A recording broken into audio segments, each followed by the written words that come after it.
The Empower Hour series was created for all of the women out there who have done everything they were supposed to do in life and are struggling to discover what's next. I see you. You know there's so much more out there, but you just don't know how to align with what's next for you.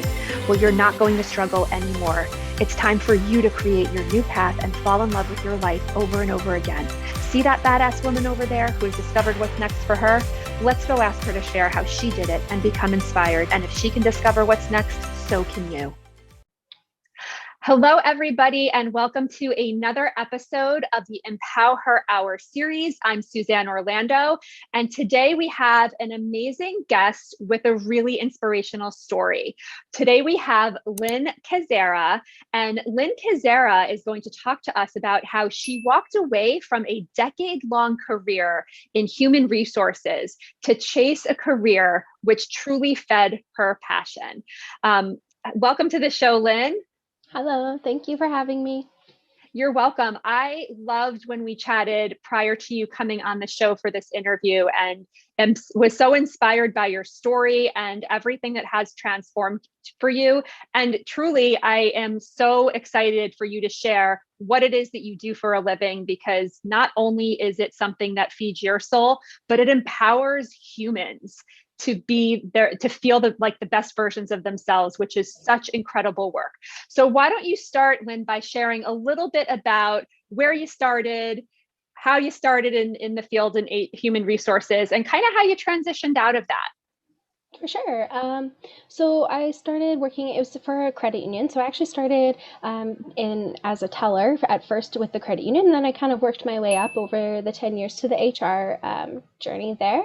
And I've always had this love for photography and everything. I've always, I really felt drawn to it. I've been taking pictures since I was a young girl. I used to walk around with a disposable camera, take pictures of my friends and everything. Like, it's always been something that I loved, but I hadn't really found the niche that I felt most passionate about until I started, looking more into boudoir, trying it out and everything. And so I started taking boudoir pictures last summer is when I really started to explore this niche and this passion some more. And then as soon as I started, I was absolutely hooked. Like, the way you can just transform someone's perception of themselves, make them see themselves. Like, when you see yourself, you just see yourself. You don't see yourself from someone else's perspective. You don't see the little twinkle in your eye. You don't see those things that everybody loves about you. So to be able to empower women and other humans to feel their best selves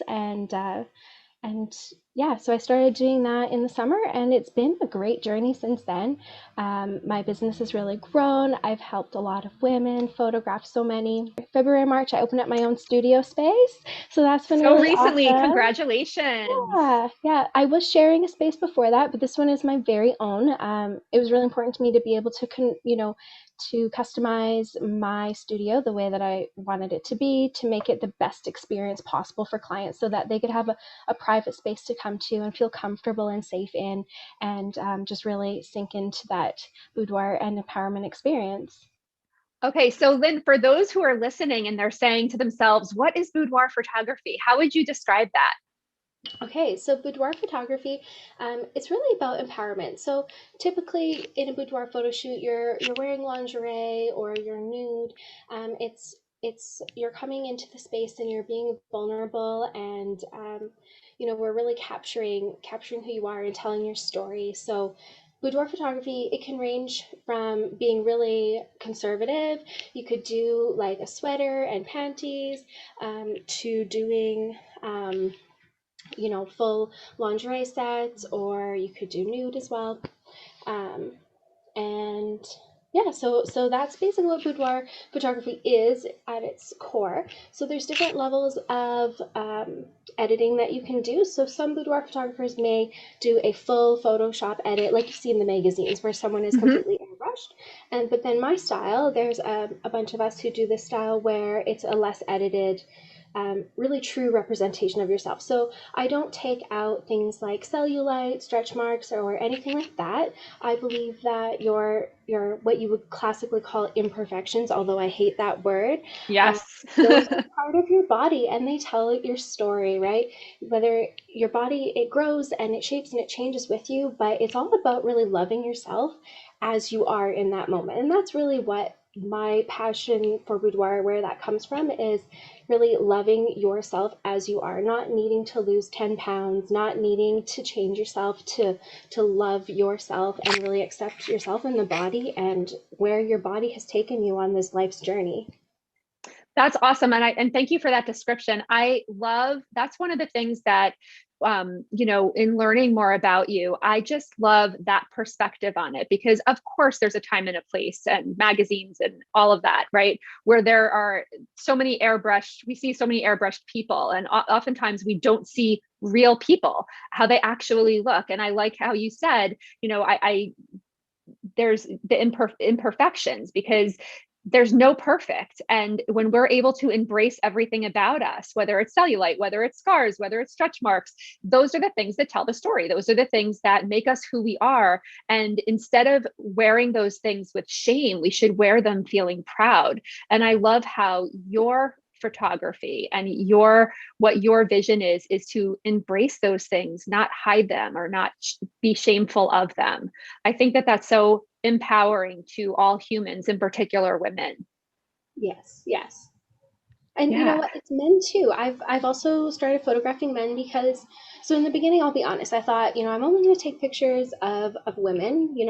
Women are the ones who, in the media were the most objectified, right? You have to be perfect, how to lose 10 pounds quick, all these things, all these Yep. messages. And of course, as a woman, I identify that with my own personal struggles. But then I started thinking more about it and I was like, men have insecurities too. Men deserve to also, love themselves and feel empowered. Women are, of course, we're, in the spotlight in the media a lot about our bodies, but there are lots of men out there who could use a little bit of that empowering experience as well. So now I serve both men, women, as well as non-binary. Basically, if you're a human and you breathe air and you're over the age of 19 to 20, then I will photograph you. I love that. I love that. And it sounds like on, stepping out of your space too to say, I want to open this up to not just women. I want to open up to men, people who identify as non-binary and transgender and all in between, right? Because everybody has a story to tell. Everybody's body is beautiful and everybody deserves to feel like a sexy rock star, right? At Yeah. some point, and to be able to embrace themselves through the art of photography to show who they are and be photographed in that gorgeous light, which is phenomenal. I want to go back for a minute because one of the things that I think one of the key elements, it sounds like, to your shift was you shifted into this space. You said you've always been a photographer, but you really started embracing this in the summer of 2020. And as we all know, the year 2020 threw us all for a loop in the first in our lifetime global pandemic. And what I find in the work that I do is most people that I come across and work with, whether it's in my private practice or whether it's in my coaching program, is people often find excuses not to run towards things that they're passionate about. And let's talk about the pandemic where it threw people completely. You're somebody who ran towards your passion full speed, it sounds like, during the pandemic. And despite everything going on, you opened a photography studio. And we can't do photography virtually, right? We have to do it in person. So talk to me about that, because I think that is super inspiring for you to be able to not only work through maybe some barriers that you had with yourself, but through the barriers that we had during the pandemic. So talk to me about that journey and what that was like for you.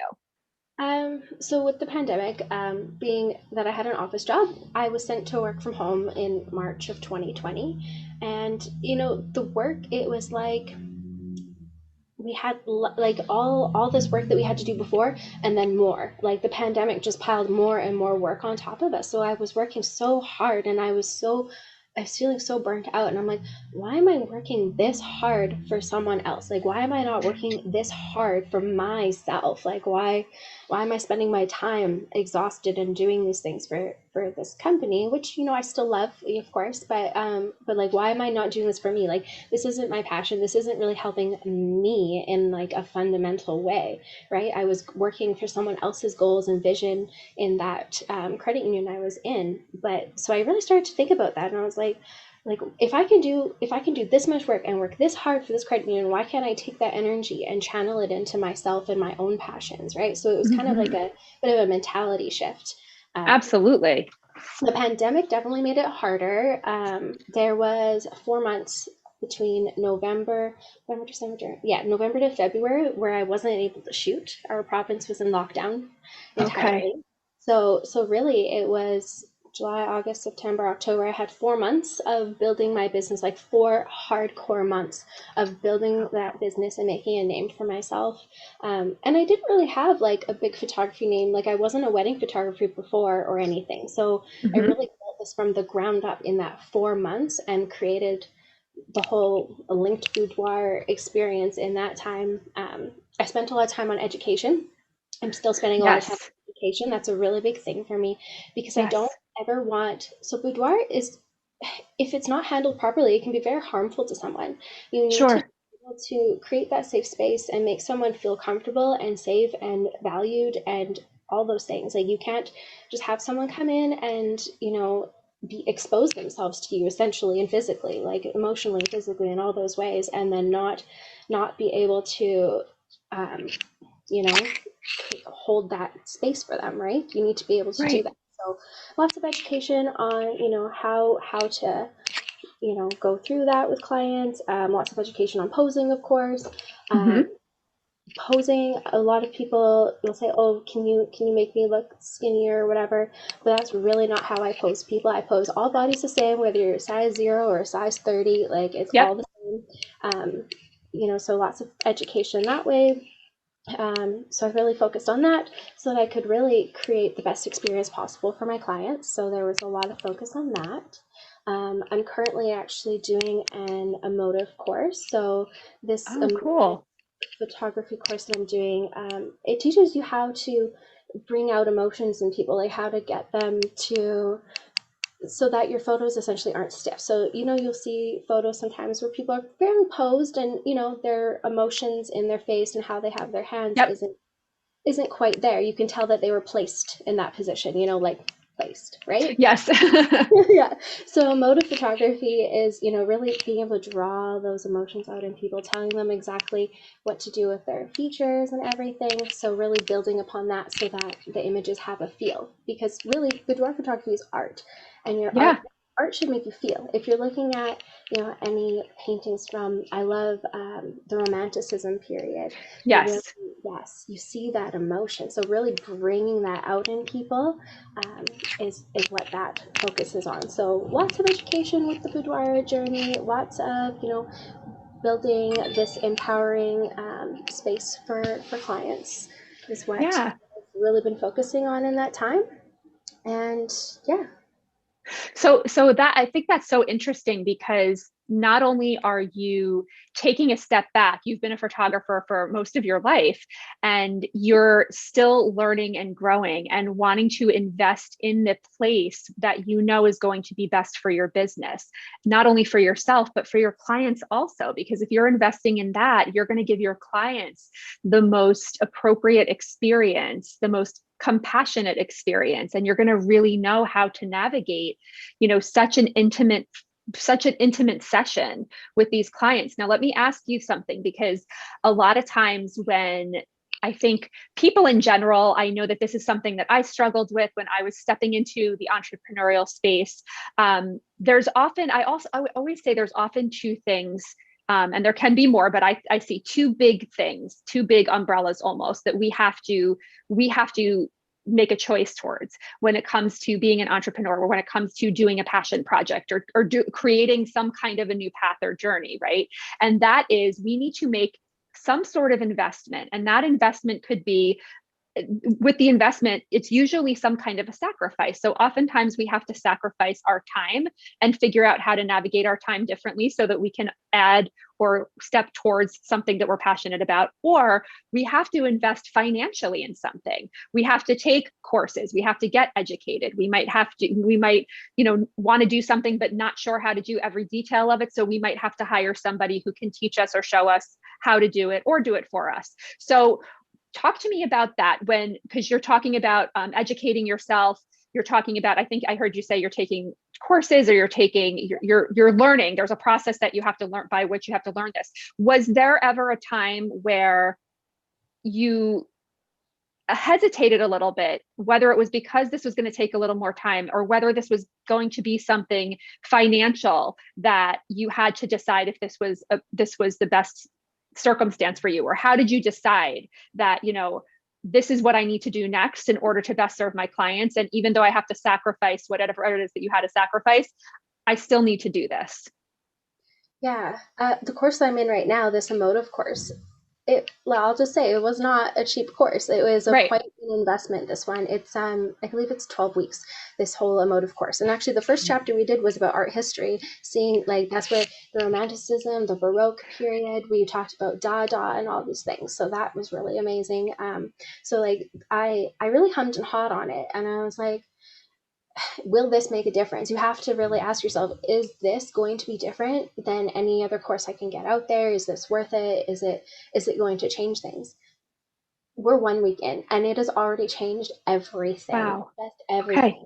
Like the way that her name is Denise Birdsong. If anybody wants to look her name, she really, the way she teaches and the way that she's teaching, bringing in the art. And so what happens is there's this really large boudoir community, and you get stuck in looking at everyone else's work, right? Like you Uh-huh. looking, and she really already changed my perspective. Like, oh yeah, I forgot. Like, I need to look at other art. I don't need to look at other boudoir photographers. I need to look at art. I need to look at the Baroque period. I need to look at music videos and dance and how they emote when they dance. Have you ever watched somebody dance and it brought you to tears, but there was no Yeah. word, right? So Right. like Right. that emotion is really what I'm looking to draw out. It's what will really, I believe, set me apart. Like, if you look at my work online, if anybody wants to go look, it is Yes. all fairly emotive. It's not overly stiff work, but I really think that this is going to take me to the next level, bringing in that inspiration from art and other sources that aren't boudoir, that will really, when it comes to your set design, how you post people, what you do with your lighting, all of it. If you're looking from outside sources, looking at the way the lighting falls in the painting and it directs your gaze, like using that inspiration in your photographic art will Yeah. definitely change and make you stand out, because you need to stand out, right? To build your Yep. business, you can't be like everybody else. So you have to find art inspiration in other sources, whether it's dance, music videos, art, however it is, wherever you want to get it. Nature is incredibly inspirational. Yes. So that has already been a huge perspective. I do not regret my investment. Good. I'm so excited for it. But yeah, it was hard to do, because it's like this is a big thing, like, right? Yep. But I have no regrets. We're only 1 week in. Which is so refreshing. So 1 week in, and you're already seeing the value of the Mhm. decision that you made, and having to sacrifice. It's 12 weeks, so 12 weeks is, that's an investment too, right? You're investing your time in this 12-week program because you invested financially in this program. So of course, if I'm going to invest financially, I better be able to put the time in to be able to get the most out of this course. And already you're seeing the value in that. And I think I'm so grateful that you shared that piece of it, because I think a lot of people have, it sounds good. Like we imagine doing things, we imagine stepping into our passion, stepping away from things, or adding in addition to what we're doing. But when we think about, we're like, it would be nice if I could wake up and this would already happen. But when it comes to the legwork that you actually have to do, and the investment, and that's where I think most people get tripped up. They have great intention, but getting into action towards that intention is something that I think that's where a lot of people stop themselves, because Mhm. they don't know how to do it. They don't know how to take that step forward. They don't know how to get into action towards that intention. So I guess, kind of ask another question, I know that you're investing in the course, and this is something that you've been passionate about.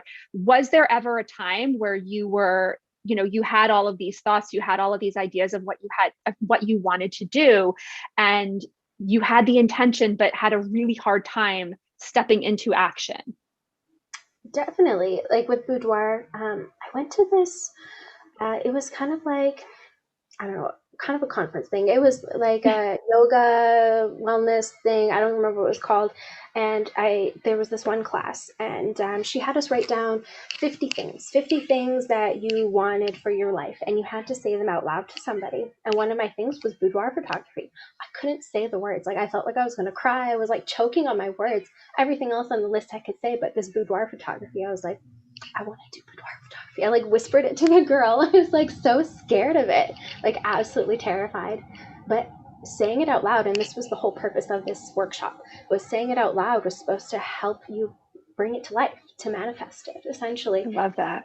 I was like, why am I so scared of this? Like, I was terrified. So it wasn't long after that that I started like watching YouTube videos, starting to learn more, starting to, really like, this is how I'm going to do it, plan for it, and start to bring clients in and practicing and stuff. Like it was, but I was absolutely terrified of it. I was scared of what are people going to think of me, and Uh-huh. That's, do yeah. it right. Like, what if I'm not good enough? Of course, that whole Yep. imposter syndrome, I still have it. Like, I still Yeah. feel like I'm not good enough, right? But you just, sometimes you just have to do it. You just have to pull the plug. Like, this is what I really want.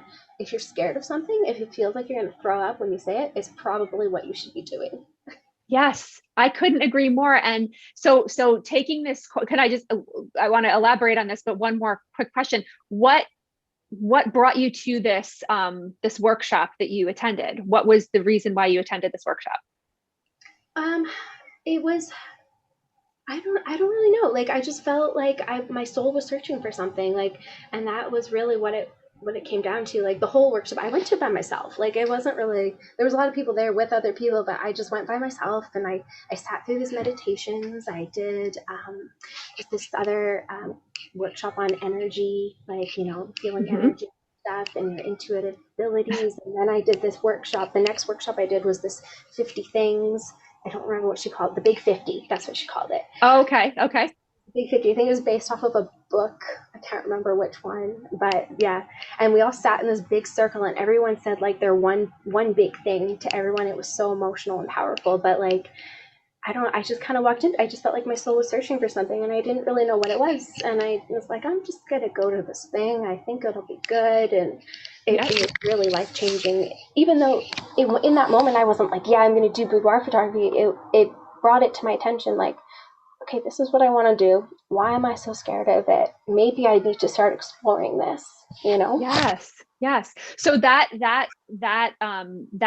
that you attended this, right? Not knowing that this was going to bring you to where you are now, but really not you were paying attention to your energy. You were paying attention to being drawn to attend this. And when you attended it, and you were focused on your emotion and what the emotion was bringing out in you, and why is this must be something that is meaningful to me, and then it all unfolded from there. So that was almost like the starting point Yeah, to get you to where you are right now. So I think that's so powerful to hear that, because again, oftentimes I think we're so driven by what I like to call the bullshit or the noise in between our ears, right? So even if our gut is drawing us towards something, or even if there's, I always like to say, there's, we all feel this like spark when we think about something, whether it's a passion project, whether it's a hobby that we've lost along the way, whether it's the idea of a business, there's a spark that kind of ignites inside of us. And then what happens often is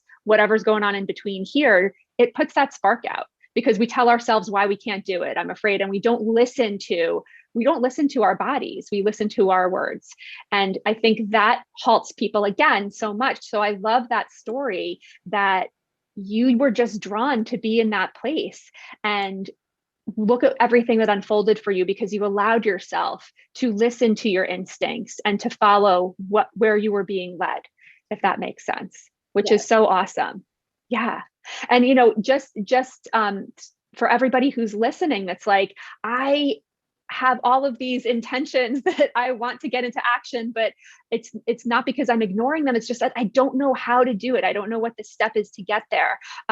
If you click the link below and look below, I have a free download with my top 3 steps on how to take your intention into action so that you don't have to wonder about that anymore. You can download it. You can start doing it today, because those are the things those are the things you deserve to do. You deserve to get actionable. You deserve to get that towards your intentions, because whatever you're looking to do, you deserve to realize that, just like Lynn did, for sure.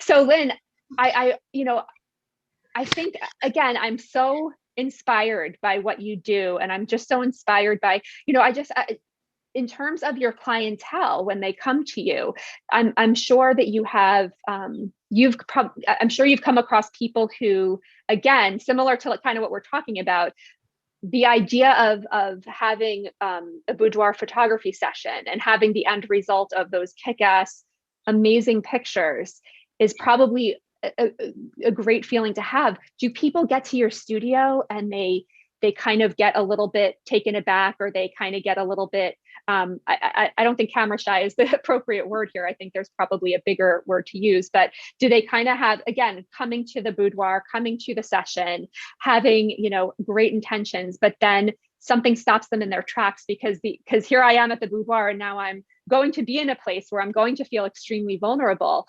Does anybody kind of either back out or contemplate backing out when they get to your studio? Nobody's contemplated backing out. I think like once they're there, they're like, okay, I'm here. But everyone's always been nervous, so we spend time talking. We go over, okay, like it's totally okay that you're nervous, but you just need to know that like I'll take care of you. You don't have to be nervous. You don't have to know how to pose. You don't need to know how to look sexy. Like, right? Because that's my job to tell you how to move, how to pose, where to stand, where to look, all of that, how to breathe. I will instruct you and just demonstrate everything for you. And I let everybody know the first 10 minutes, I'm going to be honest, it's always awkward. It just is. Okay. It's the first couple minutes in front of that camera, and you're going to be uncomfortable unless you've done this a million times before, right? Like, there's a couple girls out there who like to just do this kind of like as a hobby, where they just go and get their pictures done. But yeah, anybody who doesn't normally go and step out of that comfort zone and take the leap into something like this, it's going to be awkward the first few minutes. It's going to be uncomfortable, but we're going to get into a groove with it. I'll show you a picture on the back of the camera, and you'll be having fun in no time, because it is fun. It's really like, if you really want to break it down to basics, it's 2 girls hanging out, having fun, taking sexy pictures. Like, that's really all it is. It's like, That's it. I'm your friend. I'm just there to hype you up and make you feel good. Like, I'm not here to judge or say anything like bad about you. I just sit there and well, not sit there. I stand there. I show you the poses, and I tell you how awesome you are. It's like a hype up session. Just somebody's like, yeah, that looks sexy. Turn your head like this, put your hands here. It's a fun experience, but it is. I'm not gonna lie. It's everyone's nervous, everyone's awkward in the first little bit, but we get to talking while you get your makeup done. You can have a drink if you want to, and then once makeup artist leaves, it's just the 2 of us. There's nobody else there. The door is locked. You're in a totally safe space, and I'll help you and guide you through the whole experience. That's awesome. I love how you hold that really comfortable space for people, and I love how you're so transparent about, this is going to be awkward for the first 10 minutes unless you've done this before, and you really take them through what to expect. That probably is one reason, and many more, why people feel so comfortable in your space that you create for them, which is so awesome. I remember when we had our initial conversation, we were kind of talking about the purpose for the photographs, right? And I remember you saying something along the lines of, people come to me and they might say, I want to take pictures for my spouse, or I want to take pictures for this reason or this reason. Do you remember what you said to me, how you often talk to people when they have that kind of a purpose towards their photo shoot? Yeah, like what I tell people is, you might think that this is for your partner, but it really is for you. Like, this is all about you. My focus for the day is about you. It's about pictures for you telling your story. It's not about, I don't think about, oh, I think her husband will really like it if she's in this pose. I don't think about him or her, whatever your partner is. I don't think about them. My focus is you, and these pictures are for you to celebrate your story, your life, your body, your life experience in this world, right? Like it's not about anyone but you. And even if you think it is, most people leave and they're like, yeah, this was really good. I'm so happy I did it. Like this was so good for me. I feel so much better about myself, and it's really about them at the end of the day. Absolutely. And I love that story and the way that you shared how you reframe it to people, because that's so important. Empowering, feeling empowered, feeling great about yourself. And yeah, it's great to give as a gift, I'm sure, but more focusing your clients more about themselves and their power, and how they should embrace their own self through everything, all about who they are, with including all of the scars and the bruises and the cellulite and whatever else comes with it, right? Because that's who you are, and you're gorgeous, and you deserve to be celebrated in every way, shape, and form. And I love that you have the ability to have people see themselves in that way. It's such a what a powerful experience that must be for you. It is. I won't lie, I'm usually pretty tired after it. like it takes a lot of me, physically and mentally and emotionally, a lot of ways, right? To hold that space for someone and draw that emotion from them and really tell their story and make that connection. Because like if you can't connect with your client, like if you can't find that connection, it's going to show in the photos. Like you need to Hmm. find that connection, really be able to feel what they are feeling, and express that back to them, and make them feel comfortable and everything. So it is taxing on you as a photographer when you're taking this type of photo. It's not like your typical, family photo when you're just having fun with your family and having a picture taken. Like this is you're vulnerable in this space and everything. So it is taxing, but it just I feel so full and so grateful every time I get Yes. to hold that space for a client. Like I'm happy to do it, even if I'm like passing out at the end of the day because I'm so tired. I love it, and I never want to stop. Awesome. And I don't want you to stop, nor does I think any of our listeners. And I have one last question for you. When you described being in that, I'm calling it a workshop, when you were in that workshop and you had to identify those 50 things, and you were sitting in the circle having to pull one thing, and you were very contained, I guess, when you were speaking about it almost in a whisper, when you were saying boudoir photography. When you say boudoir photography now, how do you say it? How do you Oh, describe what you do now? yeah, I'm a boudoir and empowerment photographer, and which even stepping into that title was hard for me. Like it was only recently, in probably the past couple of months since I left my old job, where I've really felt like I can own that title and that space. Right? It's just that self doubt that we all have, right? Like, am I really a Yes. photography? It's like, yes, that is actually what I do. I am a boudoir photographer, and there's nothing to be ashamed of. It's not a bad thing. It's not something you should hide. It's really exciting and amazing to be able to empower people and to empower yourself, most importantly, right? To be able to just be so unapologetically yourself and just go out there into the world and kick ass. Am I allowed to say that? You can say this is, yes, I curse all the time. You are fine. And I love that. First of all, I love that you're a boudoir empowerment photographer. I mean, how amazing is that, right? That says it all. And when you have that energy and you have that confidence, you work with people who are in vulnerable positions. So if people are feeling that confidence from you, I imagine that they're going to feel it for themselves as well when they're doing their work with you, which is awesome. And I love that. I love even that transformation of how you once spoke about it before you stepped into the space, but now you are standing in your power, and you're owning and proud of who you are and what you're doing, which is so amazing. Thank So you. how do people, so you referenced your Instagram, Mhm. which is incredible. We're going to drop all of your links below, but just for our viewers who are listening here, how are people finding you? What's the best way? And if people, I know you're in Canada, and Mhm. if people are like, oh my gosh, I live in Canada, or when the borders open up, I am gunning up there to get an appointment with Lynn. What's the best way to reach you? The best way would be my website, which you'll probably link below, but it's Yep. www.linkedboudoir.com, which is my name, LynnKDBoudoir.com. It's also linked on my Instagram. So if you go to the link in my bio on my Instagram, you can also find my site there and send in an inquiry so we can get you set up with your session. Awesome. Awesome. Well, I appreciate your time, space, and energy, Lynn, being here and sharing your story with all of our viewers. I'm sure that you provided so much inspiration to our listeners and people who are tuning in. So appreciate that. And I'm so grateful that you and I met over on Clubhouse, Yeah. which was great, right? It's such a great platform. um, so thank you, everybody, for tuning in to this episode. And remember, everybody, that just because you've done everything you were supposed to do in life does not mean that you've done everything that you're meant to do in life. Thank you so much for tuning in. And again, Lynn, thank you so much for being here. Thank you. You're welcome. Bye-bye, guys.